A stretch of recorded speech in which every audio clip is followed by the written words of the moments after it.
Covishield बनाने वाली company serum institute ने सफाई देते हुए कहा है कि पैकेट पर साइड इफेक्ट छपे थे। हमने तो वैक्सीन बनाना 2021 में ही बंद कर दिया था। प्रश्न यह उठता है कि यदि पैकेट्स पर साइड इफेक्ट छपे थे तो यह देखा किसने? सोमवार 29 अप्रैल को खबर सामने आई कि कोविशील्ड के गंभीर साइड इफेक्ट्स हो सकते हैं। British Swedish pharma company AstraZeneca ने बाकायदा कोर्ट में ये बात कबूली और इस खबर से व्यापक चिंता पसर गई। तब से एक के बाद एक घटनाएं घट रही है। बीते रोज 8 मई को एस्ट्राजेनेका ने फैसला किया कि वो दुनिया भर में अपनी कोविड-19 वैक्सीन खरीदना बेचना बंद कर रहे हैं। भारत में इस वैक्सीन को सीरम इंस्टीट्यूट ने एस्ट्राजेनेका के साथ मिलकर बनाया था।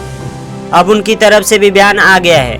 उनका कहना है कि उन्होंने 2021 के दिसंबर में ही वैक्सीन का उत्पादन बंद कर दिया था। ये भी कहा है कि वैक्सीन के सारे साइड इफेक्ट्स पैकेट्स के ऊपर लिखे हुए थे। सीरम इंस्टीट्यूट के एक प्रवक्ता ने कहा, साल 2021-2022 में भारत में टीकाकरण की दर उच्चतम थी। साथ ही नए वेरिएंट के आने के साथ पिछले टीकों की मांग काफ़ी कम हो गई। नतीजतन दिसंबर 2021 से हमने कोविशील्ड बनाना और बेचना बंद कर दिया था।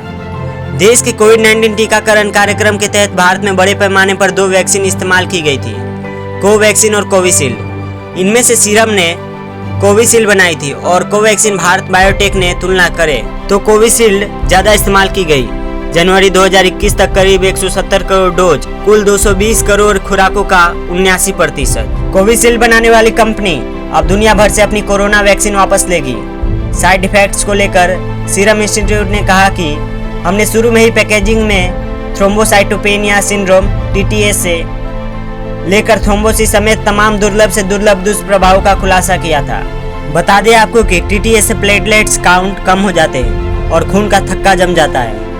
इंडियन एक्सप्रेस की एनोना दत्त की रिपोर्ट के मुताबिक कोविशील्ड के पैकेट पर 2021 की दूसरी छमाही में चेतावनी जोड़ दी गई थी। लिखा गया था कि जो लोग भी क्लोटिंग, थ्रोम्बोसिस और ऑटो इम्यून विकारों से ग्रसित हो तो उनको और उनके परिवार को वैक्सीन के इस्तेमाल से बचना चाहिए।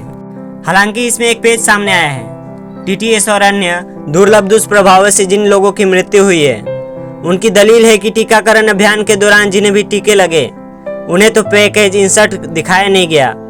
वो तो सेंटर पर जाते थे, टीका लगाने वाला पेटी में से निकाल कर टीका लगा देते थे। उसके क्या प्रभाव हो सकते उसके बारे में उन्हें कोई सूचना नहीं थी। कोविड वैक्सीन से हुई बेटी की मौत याचिका पर हाई कोर्ट ने बिल गेट्स और सीरम इंस्टीट्यूट्स को नोटिस भेजा। सीरम ने तो सीधा बयान दिया, मगर एस्ट्राजेनेका का रुख कुछ और है। भले ही उन्होंने स्वीकार किया है कि बहुत ही दुर्लभ मामलों में उनकी वैक्सीन के दुष्प्रभाव हो सकते हैं और उन्होंने वैक्सीन की मैन्युफैक्चरिंग और सप्लाई बंद कर दी है, लेकिन कंपनी अब कह रही है कि साइड इफेक्ट्स का इस फैसले से कोई लेना देना नहीं है। कंपनी का दावा है कि बाजार के गणित की वजह से ऐसा किया जा रहा है। बाजार में कई दूसरी एडवांस्ड वैक्सीन मौजूद है जो वायरस के अलग अलग वेरिएंट से लड़ सकती है। मिलते हैं कुछ देर में एक नए अपडेट के साथ।